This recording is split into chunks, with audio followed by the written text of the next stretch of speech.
si tu te retrouves sur une île déserte tout seul et que tu dois faire tout seul, il n'y a pas d'économie. L'économie est un objet social. C'est-à-dire que c'est une forme d'organisation sociale qui permet de faire des choses ensemble qu'on n'aurait pas pu faire tout seul ou de faire des choses ensemble de manière plus parcimonieuse et efficiente qu'on l'aurait fait tout seul. Alors traditionnellement, donc là déjà, c'est une base très forte de se dire l'économie est un protocole d'entraide, de coopération qui permet d'améliorer notre contentement. Voilà, l'objectif de l'économie, c'est le bien-être, c'est la satisfaction des besoins insatisfaits.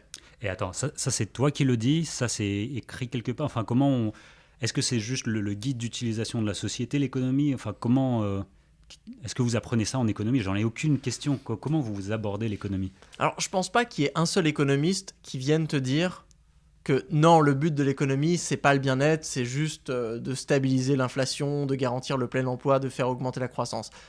Les économistes vont te dire, et souvent c'est d'ailleurs leur ligne de défense, quand tu leur dis, les gars, vous êtes obsédés par le PIB. Non, nous, on n'est pas obsédés par le PIB.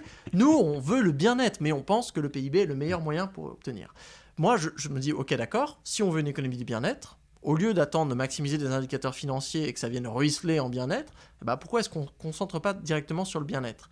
Et donc, c'est une définition anthropologique. Moi, c'est vraiment, je suis un économiste, mais je me suis abreuvé de la richesse des sciences sociales en sociologie, en histoire économique et en anthropologie pour en fait essayer de revenir à l'essence même de l'économie en dehors du cadre moderne capitaliste. On va y revenir. Donc déjà, on se dit que l'économie est un protocole de contentement. Et ce qui est ultra important dans cette définition, c'est qu'on peut penser à nos besoins individuels, logement, santé. Le contentement, ça répond toujours à des taux de satiété. Si tu as faim, tu vas manger. Et ensuite, tu n'auras plus faim. Si tu es malade, tu as besoin de médicaments, accès à un médecin, et ensuite, tu seras en bonne santé. Donc là, déjà, on se rend compte de l'une des contradictions fondamentales du capitalisme et de toute économie basée sur la croissance. Donc ça inclut aussi l'économie soviétique.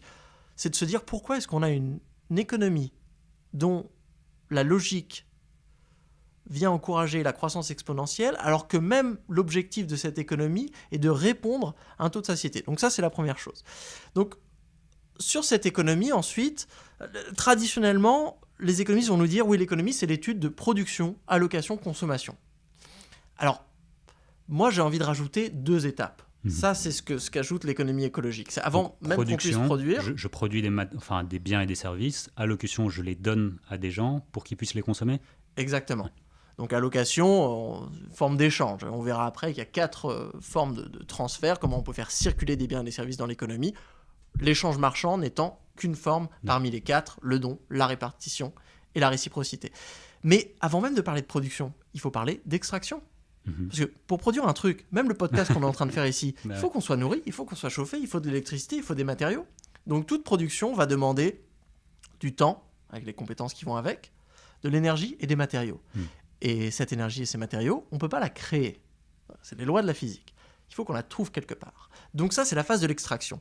Et de la même manière, on produit, on s'échange des choses, on les consomme, mais après, ça va quelque part. Ouais. L'énergie ne peut ni être créée, mais elle ne peut pas non plus être détruite. Donc dès qu'on a transformé de la matière et de l'énergie, ça va quelque part sous la forme de déchets et de pollution. Et donc moi, ces 5 grandes étapes qui caractérisent le fonctionnement de toutes les économies, qu'elles soient étatistes, économies de marché, néolibérales, capitalistes, socialistes, il n'y a pas de problème, il y aura toujours extraction, production, allocation, consommation, élimination. C'est ça qui est important, et il y aura toujours un flux biophysique, donc d'énergie et de matière qui viendra traverser cette économie, et un flux aussi temporel, c'est-à-dire que la journée de 24 heures, qui est la même dans une économie capitaliste ou une économie socialiste, va être utilisée de différentes manières pour produire telle chose ou telle autre chose. Et moi, c'est ça qui m'intéresse en tant qu'économiste, c'est de regarder une économie, comment est-ce qu'elle utilise son temps, son budget temps, et comment est-ce qu'elle utilise ses budgets écologiques pour faire quoi. Et là, t'as vu, on a défini l'économie, on n'a même pas parlé d'argent. C'est magique, On n'a même pas parlé d'indicateurs financiers, on n'a même pas parlé d'euros. Et c'est ça la clé. Parce qu'aujourd'hui, dans l'économie néoclassique, celle qu'on entend souvent à la radio, les économistes, en fait, ils voient pas plus loin que le bout de leur tableau Excel.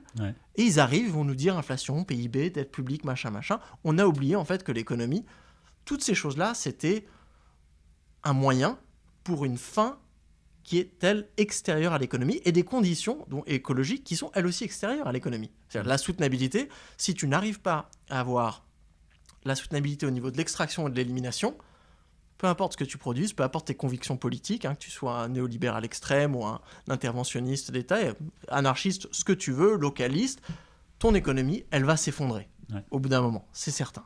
Donc là, ça permet de hiérarchiser un petit peu les problèmes, de dire, ok, d'accord, quoi qu'on fasse, quoi qu'on veuille, une société avec énormément d'inégalités, pas d'inégalités, tout ce que tu veux, on travaille beaucoup, on travaille pas assez, le métabolisme va devoir se plier à la capacité de charge des écosystèmes. Ça, c'est certain, c'est l'un des chantiers. Et ensuite, bien sûr, en fonction des convictions, il y a plusieurs chantiers. Quel est le rôle de la production? Comment on l'organise? Pareil pour l'allocation, est-ce qu'on veut des économies avec plus d'échanges, plus de dons, plus de réciprocité? Pareil pour la consommation, qui a accès à quoi? Comment est-ce qu'on organise les prix? Dans le livre, bien sûr, je discute, c'est la partie la plus politique, mais il faut déjà diviser ces deux grands défis, le défi de l'impératif écologique et ensuite le défi des désirs sociaux.